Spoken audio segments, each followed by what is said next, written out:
So now that we've figured out that you know how to sell, Yeah. you know how to fulfill, you know how to productize service, now that you've got time and money and margin, so you can Yep. have the brain space, the money space, and the time space to upgrade, you upgraded big. Did. Yeah. You went to 500 plus clients Yeah. in less than 18 months. Yeah. So this is what happened. What? Yeah, I know. It's freaking crazy. So again, once I had that margin in my days and in the finances and everything, I was able to. This is crazy, right? So I have this. You seen the movie Top Gun, right? The first one. A lot of the scenes. I mean, who hasn't? A lot of the scenes are from this place in San Diego called Liberty Station, right? Yeah. And Liberty Station used to be like a naval training center, and the government sold it to a commercial developer in San Diego. And so my office is now in Liberty Station at like a Regis Center. So just a little one door office just for me. And and so I'm Liberty Station, there's terrible signage. Like the buildings are all historic, and so you can't put normal signage up on them or any of that stuff. So for like 2 or 3 years, it was just sort of like an exploratory thing. It's this giant campus, right, with these old buildings, and they all look the same. So when something would open, it would kind of be like, "Oh, hey, I found this thing today." Like that's a common thing to say in Liberty Station because it's just kind of like, it's a little bit more. It's not like a strip mall. The businesses are all together next to each other, but it's like if you don't walk by it and pop your head in, it's really hard to tell what the heck is even there in most of this place. So I'm walking. I had knee surgery a couple of years ago on my knee, and the doctor was like, "Look, don't stop doing PT on your knee. Like rehab it, keep it strong, like keep moving. You got to work on it. Getting older." Like, okay. So I've been dying to join a gym. I just hate the gym. Typically, like most gyms, big box gyms, they're not my jam, right? I'm walking by one day and I see a gym in Liberty Station, and I go in and it's freaking huge. Like I opened the door, I was like, "There's no way that this keeps going." Like, and it's one of the biggest buildings in the whole compound. Yeah. Liberty Station compound, right? So, I'm sitting there. I'm like, "What am I doing?" I end up getting a tour from Haplin, who you just saw. And he's like, "Hey, my sales guy," Haplin was setting appointments. And Ryan, who became my business partner, I'll tell you about how that happened here in a second, gave me the tour and sold me a year upfront gym membership. I was just poking my head in. This guy was a phenomenal salesman. Not pushy at all. It was a really nice facility. It's more expensive than the big box gyms, but it had like all this cool amenities. It had showers, infrared sauna, like lockers, full basketball court, functional training. I mean, it's just like this really cool place, right? Yeah. And so I ended up giving him my credit card for like $1,000 for the year up front.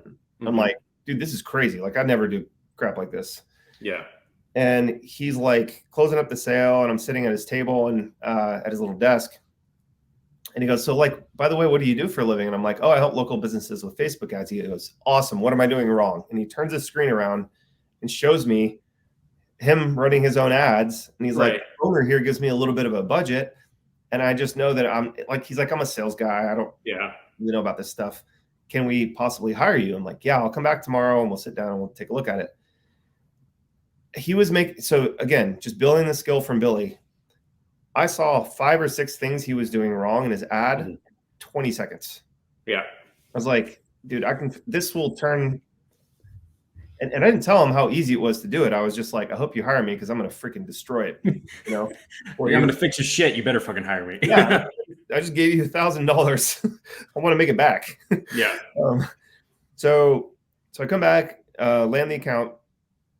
And in the next 2 or 3 months, I start signing up other gyms just because I was like, "Hey, if I can find other facilities that are similar, I'm trying to rinse and repeat as much as possible now." Right. Yeah. So I signed a few of them up, and none of them are doing as well sales-wise as Ryan is. Right. I have the benefit of coming in to see him because now I'm going to the gym 1 to 3 days a week, and I'm seeing him like, "Hey, what's up? How's the campaign going?" Like, da da da. And I figure out that he's kind of a unicorn. Like, he's just a really good salesperson and he knows his stuff. Yeah. So I'm like, "What are you guys doing differently than all these other clients of mine?" So again, back to the margin thing. previously I would have had no time to sit down and just be like nerding out for 3 hours with him at the gym while neither of us had anything better to do. Now I do, Yeah. right? So I put my hat on. I'm like, dude, I want to figure this out because they're making 50, 80 grand a month from my piddly little bill, right? Yeah. And so I figure out that there was two things that he was doing that were different. We got a really good lead cost at the beginning, but that leveled off like it usually does. It wasn't all that. Him and Haplin were sitting there text messaging people one by one using this gym software that was like antiquated at the time. But the point is that they were sitting there nurturing all the leads. They would follow up better than anyone that I'd seen, follow up new leads, and they would nurture the leads that were dead, right? They weren't doing it at scale. It was just, hey, there's no one coming in to sell, so we're going to sit there and, you know. So I'm like, holy crap, that's huge, right? Like that must be the reason. And he's like, well, yeah, there's no other way to do it, in my opinion. And I'm like, well, no one else is doing that. Right. What do you mean? I'm like, I got dozens of clients and you're the only one that does this. Like, swear to God. And so then a light bulb went off for both of us. I said, let's go to lunch next week. I want to talk to you.